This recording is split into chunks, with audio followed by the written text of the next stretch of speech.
Assalamualaikum warahmatullahi wabarakatuh. Halo semuanya, saya Alba Aulia Maharani Santoso dari kelas 11 IPS 1. Di sini saya akan menerangkan materi jaringan hewan dengan submateri jaringan saraf.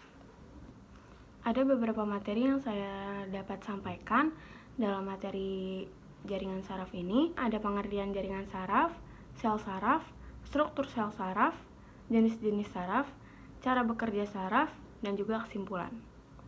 Pada umumnya, jaringan mempunyai arti sekelompok sel yang memiliki struktur yang sama dan bertindak bersama-sama untuk melakukan fungsi tertentu. Kemudian, saraf adalah sistem yang mengatur aktivitas tubuh melalui rangsangan listrik.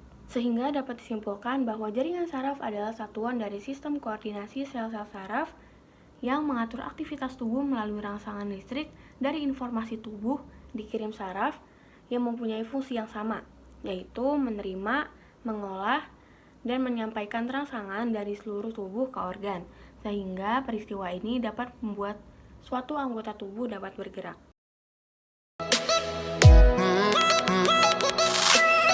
Membahas lebih lanjut mengenai sel saraf. Sel saraf atau neuron merupakan sistem dari jaringan saraf yang mengelola, menerima, dan menyampaikan rangsangan dari seluruh organ. Sel saraf ini umumnya berbentuk menjalar, dan dalam struktur ini ia mempunyai dendrit, badan sel, inti sel atau nukleus, akson yang terdiri dari selubung mielin, nodus Ranvier, dan juga sel Schwann, dan juga yang terakhir ada sinapsis. Yang pertama ada dendrit. Dendrit ini sebagai penerima impuls dan juga penghantar impuls ke badan sel. Kemudian ada nukleus atau inti sel. Seperti inti sel pada umumnya, inti sel dalam saraf ini berfungsi sebagai pengatur kegiatan sel saraf. Yang ketiga ada badan sel. Setelah badan sel menerima impuls dari dendrit, ia akan menghantarkannya ke bagian akson. Keempat ada selubung mielin. Selubung mielin ini terdapat pada bagian akson. Selubung mielin ini berfungsi sebagai pelindung akson, khususnya pelindung nodus Ranvier. Karena selubung mielin ini letaknya menyelimuti bagian nodus Ranvier. Kemudian yang kelima ada sel Schwann. Sel Schwann ini berfungsi sebagai pembantu penyediaan makanan untuk neurit, sehingga dapat membantu regenerasi neurit juga. Yang keenam ada nodus Ranvier. Nodus Ranvier ini dapat mempercepat penghantaran impuls. Terakhir ada sinapsis. Dalam tahap ini sinapsis berfungsi sebagai penghantar impuls ke saraf lainnya. Lanjut dalam pembahasan jenis-jenis sel saraf.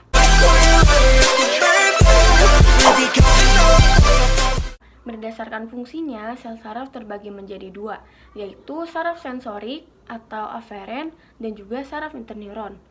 Saraf sensorik atau aferen adalah saraf yang mengirimkan rangsangan dari reseptor atau indera menuju sistem saraf pusat, yakni ada otak ataupun sumsum tulang belakang. Yang kedua, interneuron. Interneuron adalah saraf penghubung yang berfungsi sebagai penghubung antar neuron dengan neuron yang lainnya. Interneuron ini terbagi menjadi tiga, yaitu ada saraf konektor, saraf adjuster, dan juga saraf motorik. Saraf konektor dalam interneuron ini berfungsi sebagai penghubung antara sel saraf sejenis. Kemudian yang kedua ada saraf adjuster.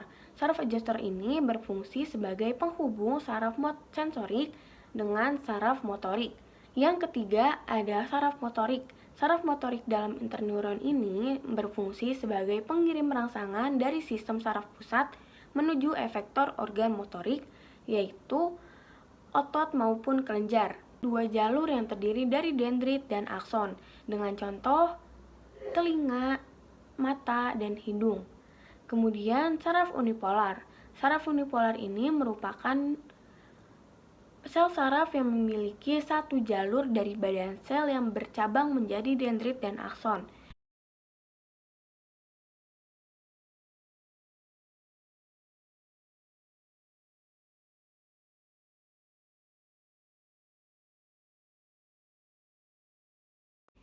Lanjut dengan materi cara kerja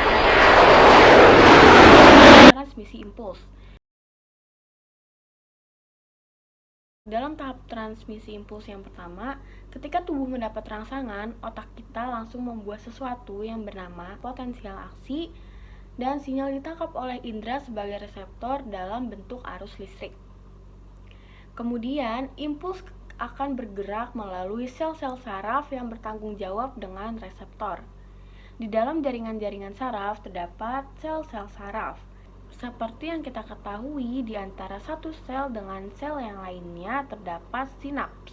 Di beberapa sel saraf pertama terdapat neurotransmitter yang merupakan zat kimia yang berfungsi dalam konduksi impuls dari satu sel saraf ke saraf lainnya. Dengan singkat, seperti itulah cara kerja sistem saraf. Ada beberapa kesimpulan yang dapat saya ringkas dalam materi jaringan saraf ini. Yang pertama, sel-sel saraf atau neuron yang berkumpul menjadi satu itu disebut dengan jaringan saraf. Yang kedua, jaringan saraf berfungsi untuk mengirimkan sinyal atau impuls dari dan ke otak. Yang ketiga, sinyal yang dikirimkan yaitu berbentuk rangsangan yang telah ditangkap oleh alat indera atau reseptor dalam bentuk arus listrik atau yang dapat disebut dengan impuls. Yang keempat, impuls akan mengalir di sepanjang neuron dari neuron satu ke neuron yang lainnya. Yang terakhir, arah impuls selalu mengalir dari dendrit hingga ke akson. Hanya itu yang saya dapat sampaikan dalam materi ini. Kurang lebihnya mohon maaf apabila ada kesalahan dalam pengucapan kata maupun materi yang saya sampaikan. Mohon dikoreksi di komen di bawah. Terima kasih atas perhatiannya dalam video ini. Wassalamualaikum warahmatullahi wabarakatuh.